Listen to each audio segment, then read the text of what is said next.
This is the 2025 Jeep Wagoneer S, and it's all electric and it's all new here, the first electric Jeep here in America. And so in this video, I'm going to cover the exterior, the interior, talk about the specs that we know so far, as well as the pricing and the release date for this brand new vehicle. So let's get into it. So the big headline numbers here for the Wagoneer S, it's actually faster than the old Grand Cherokee Trackhawk. 600 horsepower, 617 pound-feet of torque, a 3.4 second 0 to 60 for this thing, and it looks really cool as well. I mean, this one in this metallic blue color especially, you know, they have the grille, since there doesn't need to be a grille since it's electric, of course. You have just a new interpretation of it there, and I love how it's illuminated not only on the top but down here as well, and a really cool look. So as far as the dimensions go, and I apologize for the background noise, they were setting up for the public reveal of this vehicle later on, but as far as the sizing of this thing, I was really surprised by how it's sized. So it's actually fairly close to a Tesla Model Y, and so to put it into perspective, it's about 5.4 inches longer than a Y though, but as far as the width, it's basically the same exact width and the same exact height. It's a little under an inch higher, but very similar. And if you're a Jeep fan, to put it into familiar Jeep terms, this is actually 1.1 inch shorter than a Grand Cherokee, and it's on a 3.7 inch shorter wheelbase than Grand Cherokee. Also pretty surprising. It's an inch narrower for both the overall width and for the track, as well as being 6 inches lower, so much lower roofline than a Grand Cherokee. So kind of, you know, helps you to visualize the dimensions before you see this thing. You can see they have the 4xe badge on the back of this, so you know that will be going forward an electric thing in addition to the plug-in hybrid 4xe's that you're familiar with already. And of course, with this being a street-focused vehicle, it does have like a drive mode for sand and dirt and all that, but it doesn't have as much ground clearance as a Grand Cherokee, of course. It's 2 inches less to be exact, 6.4 inches of ground clearance for this. And so, I mean, you know, still going to be totally fine, totally average, you know, crossover kind of clearances there. But there is no air suspension like you get on Grand Cherokee.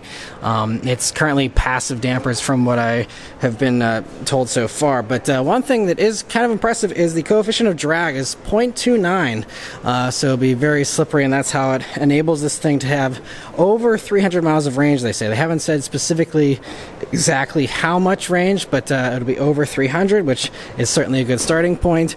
And I really love here, coming to the back, you can see the Wagoneer S badge there, and the way the taillights kind of go down into the tailgate there, and a little bit of a built-in spoiler here. And the really wild thing is this big spoiler up here, which again, all this stuff was to again help with the drag, and I mean, it's just wild. I mean, look at how it's just like, you can see it's pretty dramatic and looks very cool. And I also like how you have black up there, so it's kind of a two-tone kind of look here, and has the Wagoneer badging on the side with the American flag, just like how you're used to from the other Wagoneers in the lineup. Have some nice wheels here on this one, which is the launch edition, by the way. The launch edition will be coming first. They said it's kind of like a middle trim. There will be more trims to come. So this one, they say for these launch editions, they'll be starting around $72,000, including destination. But that won't be as high as they go, and it also won't be as low as they go. So there will be other trims, it seems. But this is what they're starting off with first. And yeah, I mean, it's a really cool look, though, from every single angle. But let's hop inside and check out the interior. And hopping inside here, you can see very nice up front here, very similar to what you're used to with other Wagoneers, including this Macintosh stereo. This one's a 19 speaker 1200 watt stereo with a 12-inch subwoofer. Should sound really good if any of the other Wagoneers are anything to go off of, but you know, really nice materials you have here. And one cool thing is that they're using all synthetic materials here for all the leather surfaces. It's not real leather, but you know, it's cool they're going to a non-leather surface here for these, very much in line with what other EV companies do as well. But really nice and plush looking seats here, lots of adjustments to them, and this is a very early prototype, so you'll see warning lights, and you know, I'm not able to do too much here inside, but just so you can kind of get an idea. I mean, really nice, you know, flat bottom Wagoneer wheel here. You get a 12.3-inch digital gauge cluster as standard, and it's going to have, you know, various things you can display there. And then you also are going to have a 12.3-inch Uconnect 5 touchscreen here as well. And you know, it's going to be pretty similar to all the other stuff. They did say they've made a few little updates to it here but should all be pretty straightforward, what you're used to with this system and other Wagoneers and other Jeeps. You do have a nice little row of buttons down here as well, and then you also have this other screen, just like the other Wagoneers, that comes down, and that'll enable you to have your massage, which is also really cool. You have the massage here, something you don't get otherwise, in seats typically from other EV companies. You also have something else you can't get in any other EV in this segment, is a passenger display. That's another, it's a 10.25 inch screen for that one. That one I don't think works, but that will work obviously whenever we get to more final production versions of this. But really nice array of screens here. And also another cool thing with these seats is that they're heated and ventilated as standard, and so a nice touch. A lot of others either don't offer ventilation, or if they do, it's an extra cost thing, but it's all standard here in this, which is great. And you have some really nice materials here, again, pre-production, so I'm not going to judge it too much yet, but really cool just to have something different. It's not just piano black or something, it's something with some texture and something a little different. You have some more of this faux leather. One cool thing too, they said the steering wheel actually has been treated with an antimicrobial coating on it, so it's easier to clean, which is just a cool little random thing, something no one's really thought of to do, but I mean, makes a lot of sense, and great you have that as well. And so pretty nice and classy design here for this. And all the materials here seem to be authentic with like the metals and all that. And you have a wireless phone charger down here, and nice plush armrest, and some more storage down there as well. And so pretty impressive. You also have this really impressive glass roof that does look like it opens up, and so that's a nice touch, because a lot of other competitors have glass roofs potentially, but most of them don't open, so really great you have that as well. And moving on to the second row here, you can see that you have a good amount of legroom, but by the numbers it is 2.5 inches less than a Tesla Model Y. It's I think about 0.2 inch less than a Grand Cherokee, so basically the same rear legroom as a Grand Cherokee if you're used to that. If you're used to Model Y, this will be a tiny bit tighter, but should still be pretty good. One thing though about this roofline dimension though is you do lose out on about 2 inches of headroom compared to a Grand Cherokee as well, thanks to again it just being 6 inches lower than a Grand Cherokee. So losing only 2 inches is honestly pretty impressive for the headroom, but just another thing to keep in mind if you are on the taller side and you're used to something like a Grand Cherokee. But hopping in here, again, seat is not adjusted for where I would have it, but me being 5'9", I still have some space here, wherever this seat's at. And also one other cool thing is this carpet, they're using recycled materials for that, so a nice little another eco touch there. And you also have heated and cooled second row seats, something that most others will maybe offer heated seats, but almost none offer cooled seats.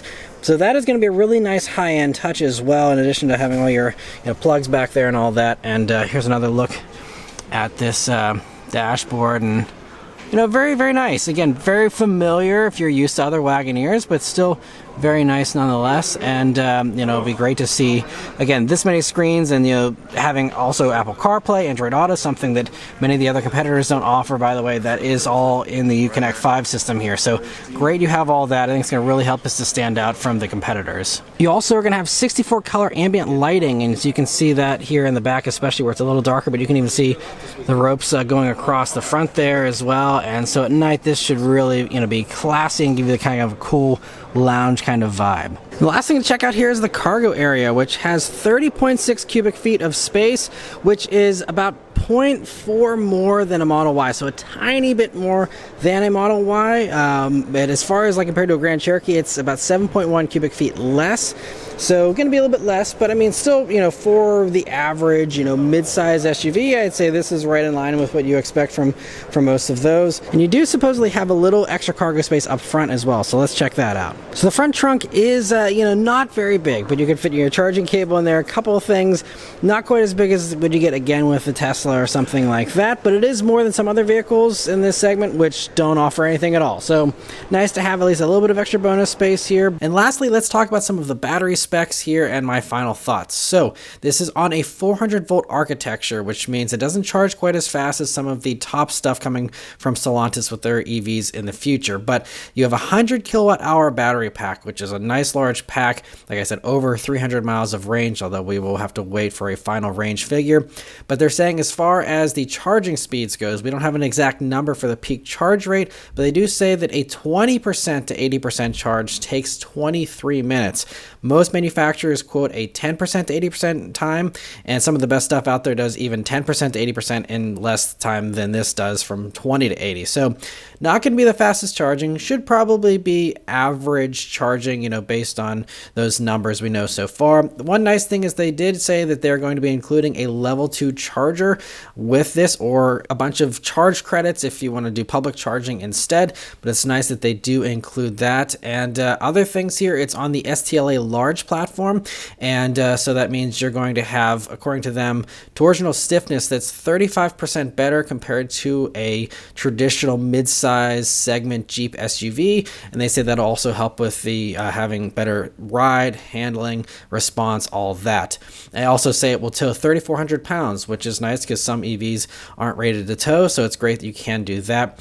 Other stuff here, it has, of course, all the usual safety tech you're expecting is going to be standard, but some of the features here for this launch edition include active driving assist, intersection collision assist, drowsy driver detection, and a surround view camera. So those are some of the top things there. And the active driving assist is going to be most likely a hands-off on the highway kind of system. We'll have to wait for more details on all of that. But anyway, so yeah, these are going to be starting production in the fall of 2024, they say. And like I said, $71,995, including destination. That is before the tax credits. They say that it is going to be eligible for the $3,750 retail credit, but then the full $7,500 if you lease, with that leasing loophole there.